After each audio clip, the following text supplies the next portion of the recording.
Hey everybody, this is Josh Klemmer and Brett Morris from Wolfpack Martial Arts. We are going to be bringing you the second lesson of our at-home Jiu-Jitsu training today, and we are going to break down a couple different techniques for you. The first technique we're going to break down is what to do if you've got an aggressive opponent that starts punching at you. So you have two options. Number one, you can either get all the way away from their punches to safety, okay? Or number two, if that's not an option, get all the way in so they can't actually make contact with their punches in a very effective way. So we're going to be looking at what to do in order to get in. So we're going to be looking at the aggressive opponent clinch variation. So here we go.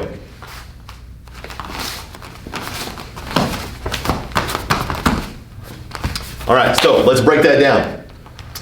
So you notice that he's coming at me and I'm starting off by backing away. In his mind, I'm retreating. I'm getting very afraid of his punches. He thinks he's got me in that fear mode.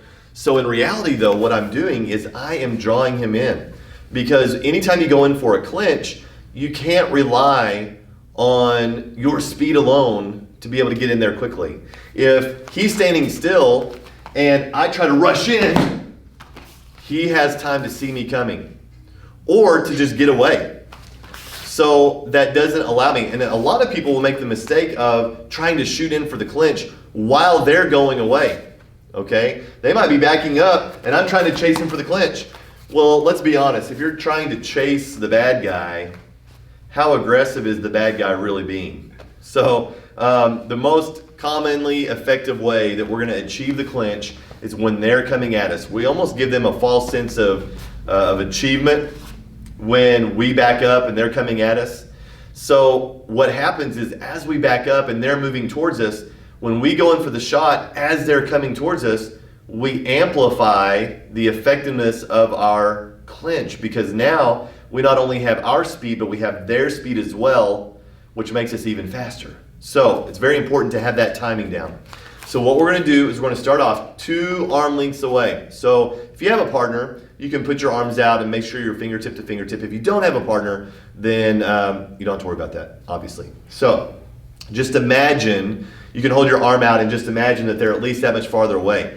That lets you know that you need to be at least that far away if somebody's coming at you. Because any closer at all, and they might be able to reach out and get you. So we don't want to be that close. So you want to be about 2 arm lengths away. We're going to take 3 steps. As the bad guy steps towards us, we're going to step back. We want to maintain that same distance. So distance control, distance management is very important. So here we go. He steps forward, I step back. He steps forward, I step back. On the 3rd step, as he steps forward, I step in and then grab the clinch. Boom, right here. Okay, so as he steps forward, I step in. So it's really important to have that timing. Now, let's look at the actual clinch itself, okay? So the clinch itself, I want to be to the side, and my lead arm, the arm of the leg that's in front, is going to go around the lower back of the bad guy, okay?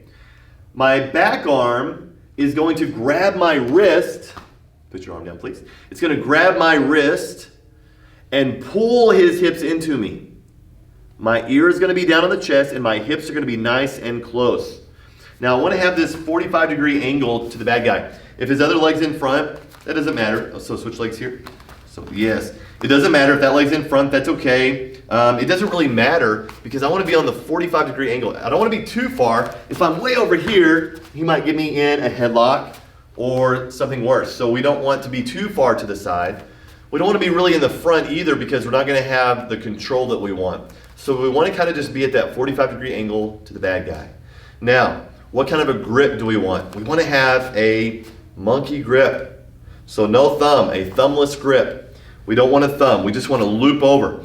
If my thumb is in the equation, then I have this opening that allows him to get out, okay? So my thumb makes my grip even weaker. This is very weak.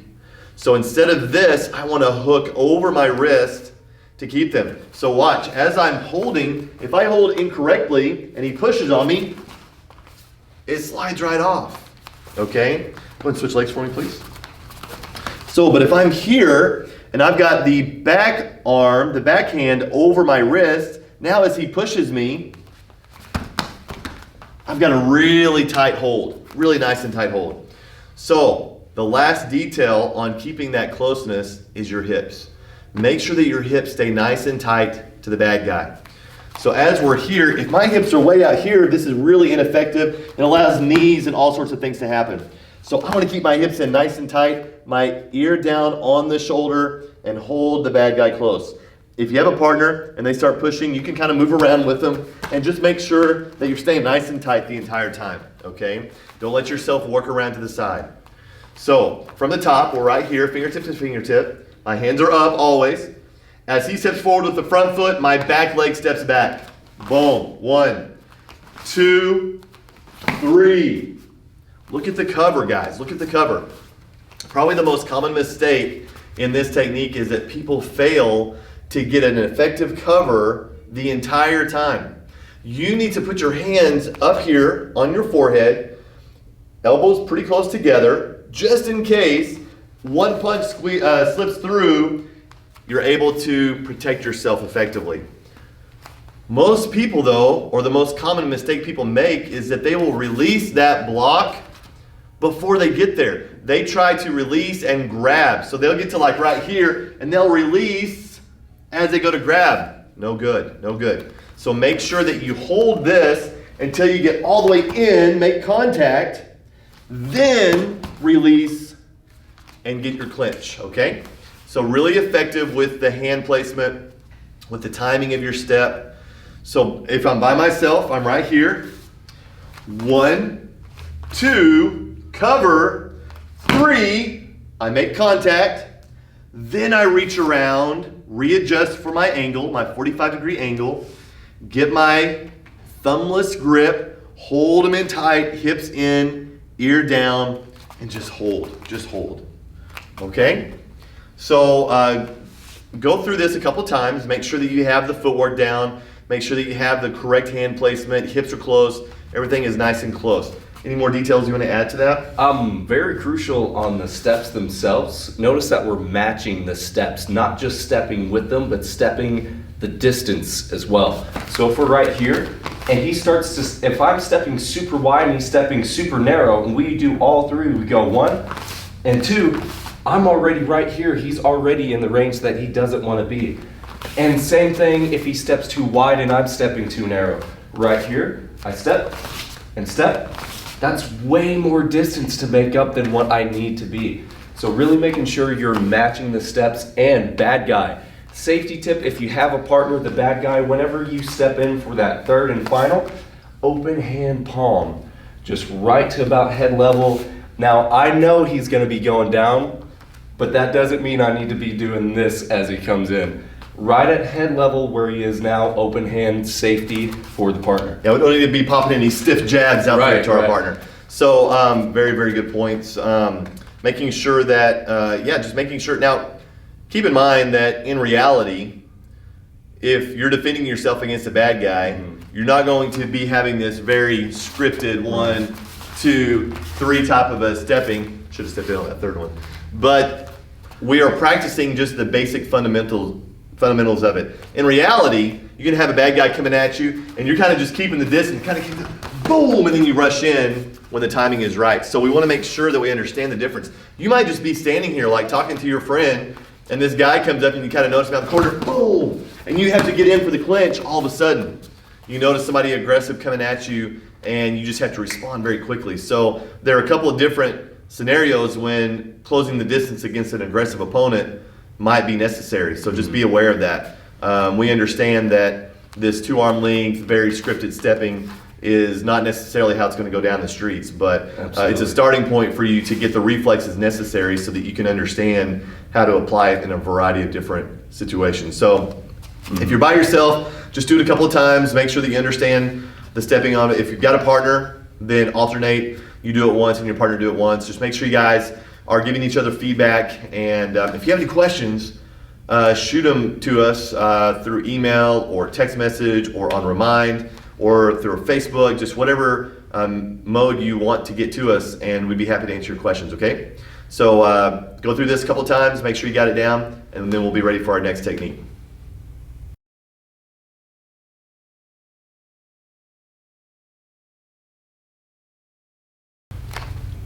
All right, guys, so very good with your aggressive opponent clinch just now. We're gonna move on now, what to do when the fight goes to the ground. So ultimately, when the fight goes to the ground, we wanna get on top and stay on top. That's the most important thing for us as we are defending ourselves against somebody in the street. But eventually, you've gotta be able to finish the fight. You've gotta be able to do something to get them to calm down, to finish the fight, to do something that will have an end. We don't wanna just keep wrestling around and waiting for something to happen. We want to be able to initiate the end of the fight. So a really good option for this, a lot of people might get on top. So will you lay down for me, please? A lot of people might think, you get to this position, what is the best thing to do? They might start throwing punches and all these sort of strikes. The problem with that is that while they may be very effective, I could knock him out. I could get him to, say, please stop, please stop. That might happen, but number one, I might cause more damage than I really want to. Maybe this is a guy that just had a really bad day and maybe he had too much to drink and I just need to calm him down. Well, I don't want to start smashing his face in just because he made a poor choice, right? I might cause more damage than I intended to. So that's why I like submissions from this position, okay, especially arm locks, because they can be very effective at giving you the opportunity to talk to him and say, man, calm down, or to be able to hold them more effectively until some help comes. So we're going to be looking today at the Americana arm lock. So here we go. I'm going to show you the basic application. We'll break that down, and then in a future slice here in a little bit, we'll show you how to apply that in a couple of different scenarios. Okay, so here's the basic application of the Americana arm lock.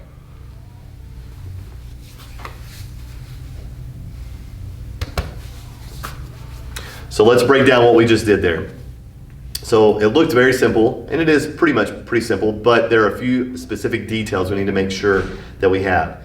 So number one, I want to make sure that I have good hand control.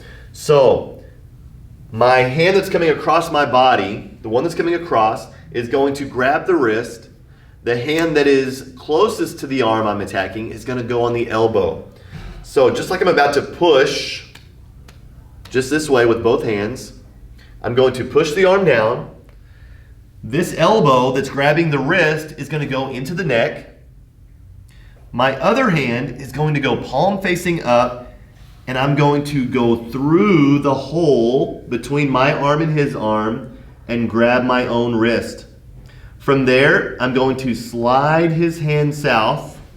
I slide it south, and I raise the elbow, but I'm going to do them at the same time. So by themselves, nothing really happens, okay? But when I do it together, it puts a lot of pressure on his rotator cuff here on his shoulders. So it's very important that we do both of them together in order to get an effective lockdown, okay?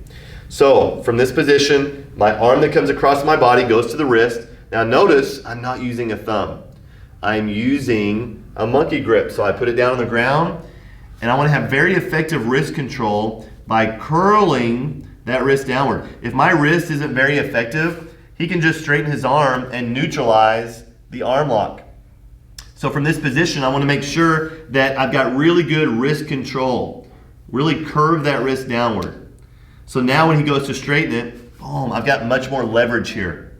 This other hand goes up palm facing up, and the reason why it goes palm up and then I have to rotate is that I want to be able, he might have a really big arm, and I might need the help of my fingers to pull my hand underneath his bicep, and then I curl and the same grip on my own wrist as I have on his wrist, a thumbless grip.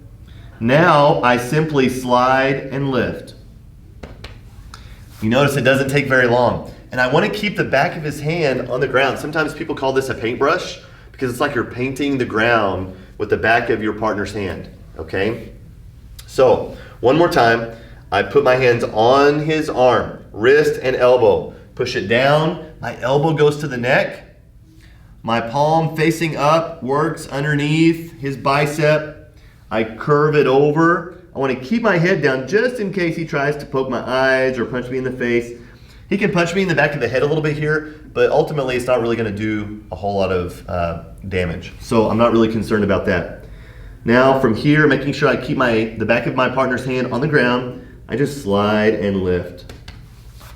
Now, bad guy reminder, for the guy that's on the ground, make sure that you tap out as soon as you start feeling discomfort. Don't try to be a tough guy or a tough gal. It doesn't really accomplish anything in this situation. I have very inflexible shoulders, so it doesn't take but just a little bit of room for me to want to tap. Some people are a lot more flexible. It's typically the more flexible people that will get themselves in trouble because they're like, oh, I think I can tough this out. I think I can let them go farther than what they think. And they try to be a little too flexible. Eventually though, you're gonna have some damage happening in your shoulder, and it's just not worth it. We wanna be able to keep training, so make sure that if you're the bad guy that you tap on your partner at least a couple of times, a good solid tap. You know, if you tap on the floor, they may not feel it, and if you just do one of these, I've literally had people, when I've applied something like this to them, go do this. Okay? We're not in the library.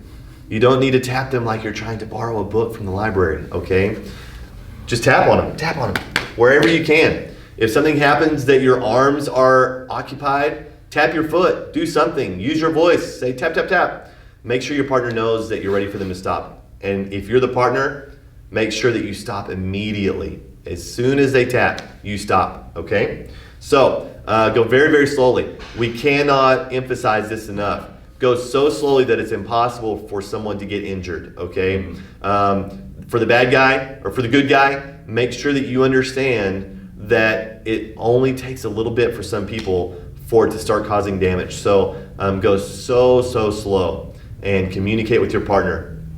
If they're starting to go too fast, make sure you let them know, okay? So by myself, one more time, I'm here, I push the arm to the ground, my elbow goes down into the neck, nice good curvature of my wrist, palm facing up, go under their bicep, hook my wrist, head down, slide and lift, okay? So just do it on both sides. If you've got a partner, just do once on each side. Make sure you have the basic understanding of it, and then we'll be ready to move on to the next presentation, next slice, okay? Go for it.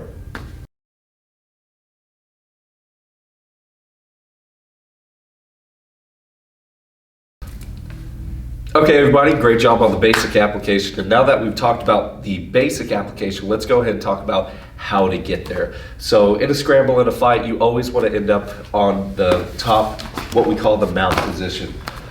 Now, of course, from here, we'll talk about how to get here in a future lesson, but right now, let's talk about how to get them to cover up, get them to get that arm up there where it needs to be. So from here, I'm simply going to kind of lead up and set up and kind of start what we call distracting. I'm going to get my hands up, and once again I'm going to reach across to the wrist and two to the elbow. Now a very common mistake here is that they're going to be right here. They're just going to try to muscle this arm down. If this is a super big guy, that's going to exhaust a lot of energy for me. So what I want to do right here, I want to go not all the way in but not all the way out, about halfway, good bent arms, and just lean my body weight into it all the way to the ground, immediately establishing this monkey grip, and once more establishing this back hook. Very essential detail, establishing the opposite hook, same side, open knee.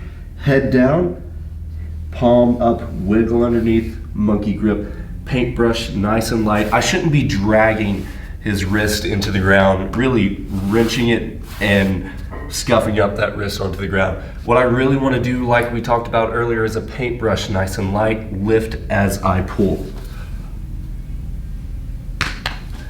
Just like that. Here we go again. So we're here, we're just going to set up, distract, across, lean into, establish nice and deep elbow into the neck, and immediately establishing the opposite hook. A very common mistake people make is not applying that hip pressure, staying nice and low, applying that same side hip with the hook, almost like I'm completely straightening out this part of my leg with my body as I go down.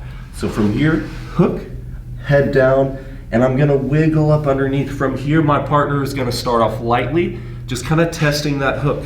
As soon as I feel that, I let a little bit of slack into this so I don't injure his arm while in the middle of this process. So I'm right here, nice and deep into the neck. He applies a little bit. And even if he's super strong and he really pushes it up and I'm starting to lose control, if I don't know what to do, I might completely lose it. And it's not as effective from here, trust me. So from here, if I'm right here and I got that hook in, he starts pushing, base out. Establish a low and wide base. Position before submission. Because if I end up on the bottom, then I've ruined everything that we just worked so hard to get to. So from here, one more time, elbow in, nice and deep monkey grip, thumbless grip, head down, palm up. He tests. Good, and then slowly, only once he's done testing, he tested for about a couple of seconds. Now we're gonna relax and I'm gonna slowly, super slow motion, I'm gonna drag, I'm gonna lift. What if I try to go the other direction? Ooh, good point. If he tries to go the other direction, if I get my hip in and my hook in, I go here. And now if he's so strong, now a lot of the times, this is gonna be difficult to use a leverage point from here, but if this guy's super strong, then he still can. If I still don't know what to do, then that's gonna roll me right over. No good. Elbow strikes, very common. So from here, what I wanna do is I want to immediately swap my hooks, and if I have to, face out again. I simply bring my opposite knee up and drop my other knee and hip down. Just kind of like I'm doing like a little dance on the ground. And he goes the other way, and boom. Now in reality, if he starts to push this way, I'm here, I immediately go back to my same hook if I still have this in. So for right here, from the beginning, distract, lean into, elbow in, nice and deep, getting that hook in, palm up. Now he's gonna go ahead and start pushing me this way towards the arm, and then he starts to push the other way. I swap my hooks, and as soon as he relaxes, I immediately reestablish the hook, very important, keeping the head down, nice and tight, and apply.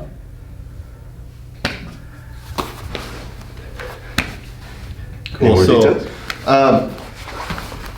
So make sure if they go the opposite direction, if they start to roll you, and Brett was just demonstrating that, if they start to roll you the other direction from the arm, you don't necessarily have to let go of the Americana arm lock. Mm-hmm. Just switch the hooks, because the hooks are very effective at keeping them from rolling you off. Letting go of the arm lock is kind of like a last draw sort of a measure to keep you from getting rolled off the top. Right. But a lot of times, if your hooks are very effective, you don't even have to let go of the arm lock. Mm-hmm. You just switch the hooks. I have the arm lock here. I've got my back hook in. My front knee is open. He starts to roll the other way, and I just switch my hooks and let him push on me for a second. And as soon as he relaxes, like Brett said, I just switch back, and I still have my arm lock. I've not lost anything. So letting go of the arm lock is kind of like I said, just a last measure that you have to do to prevent from getting rolled off. On your hooks, it's very important. A lot of people think that maybe you have to, go ahead and lay down, head that way please. A lot of people think that when you get this hook, they'll try to like put their foot around the shin, kind of do this grapevine type of a thing, but that's very easy to kick out of. He can just kick out of that. So I don't really want this type of a hook. I want to drop my knee. My knee is gonna drop south, and I'm going to bend my leg and point my toes almost up like I'm trying to point them up to the sky, okay? And what that's gonna allow me to do is really push that hip into my partner. So it's very important that we have really good hip pressure with the side that you're hooking with. So as I push that down, boom, I drive that hip into my partner. So as you guys get feedback, your partner, the person being the bad guy, let your partner know that's on top whether you feel the pressure or not. And that's part of why we're checking them to see if it feels like they've got really good pressure with that hip. Absolutely. Very good points, very good. So one more time by myself. We're right here, starting off, we lean up, we distract, we reach across to the wrist and same side to the elbow. We lean into it, not muscling in, immediately getting the elbow in nice and tight to the neck, dropping that hip, really making sure you're pulling the heel back, not grapevining. From here, I wiggle up and over, nice and deep on the monkey grips. Maybe go ahead and push this way, just kind of pretend to test. Then from here, go ahead and practice swapping your hooks as well. Dropping the other hip all the way to the ground, and then back over, and slowly pull and lift. Now from here, if I have a partner, I really want to make sure that I'm not keeping that wrenching tight as I'm swapping my hooks. That way I'm not in any way endangering that rotator cuff. Yeah, we don't want them to accidentally get a tear because we're more focused on our hooks than we are on protecting their shoulder. So be very, very careful. Just one time each on each side if you have a partner, and you'll be ready to go on to the next slice. Absolutely.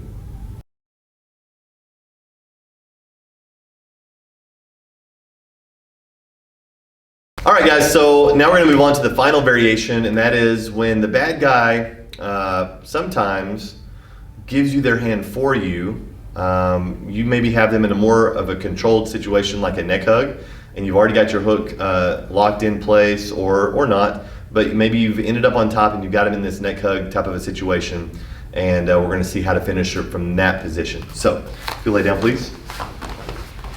So, we're going to start off in this position. Instead of sitting up and causing a distraction with strikes to get their hands up, I might be down here a little bit more controlling.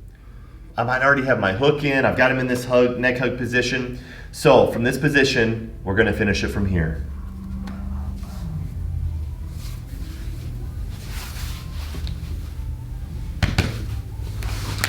So here's what I did. I started off in this neck hug position. This is a really good position because if he's trying to throw me off, I'm just trying to stay on top, then I might have control of this neck already.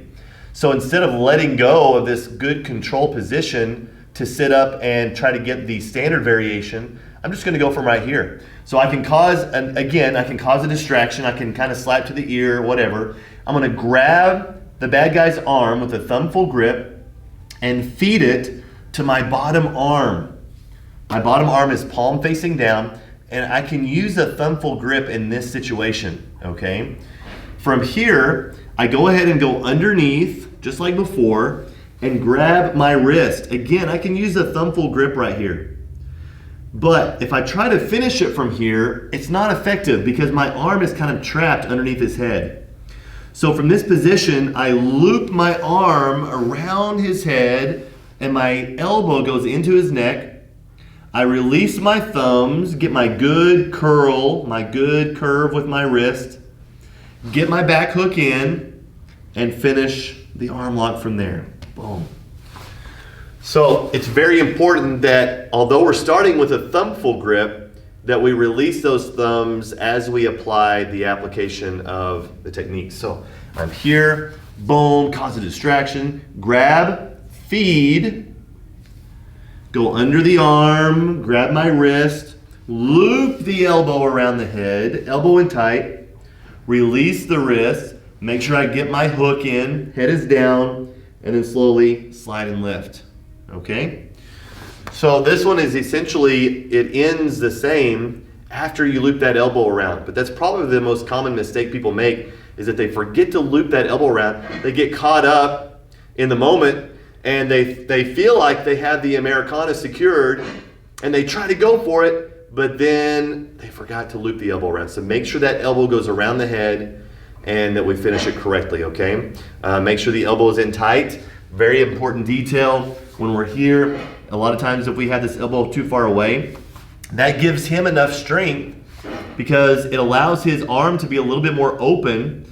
And when his arm is more open past this 90 degrees, if I keep my elbow, go ahead and let go. If I keep my elbow into his neck and his arm is relatively at a 90-degree angle, it's kind of a weak angle. He doesn't really have a lot of strength in that position. But if I let him have this much, a little bit greater than 90, now all of a sudden he's got a much stronger angle and he's able to go ahead and extend. So I don't want that to happen. So it's very important that I don't give him any wiggle room. I keep this in tight to his neck. Plus, if I have a little bit of space, that might give him a little bit more room to kind of work and wiggle free. So we'll always want to keep control of that space, keep this in tight.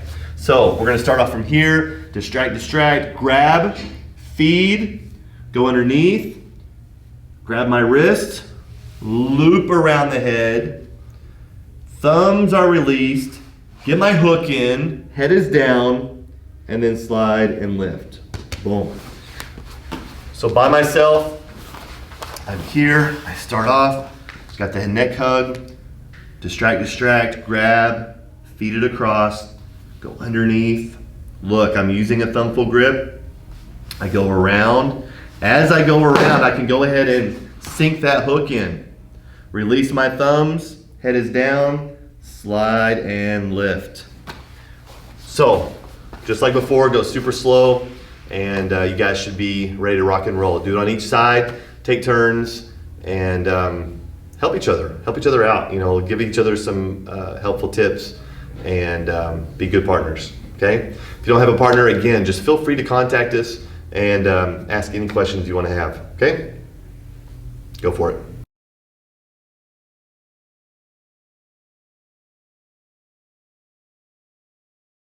All right, guys, with the clinch against an aggressive opponent, just remember that it's important to try to avoid just standing and trading punches with the bad guy during a fight at all costs, because sometimes it only takes one lucky punch to end a fight. Even if you feel like that you're stronger and more adept at striking, sometimes it only takes one lucky punch. So make sure that we don't get into that type of a situation.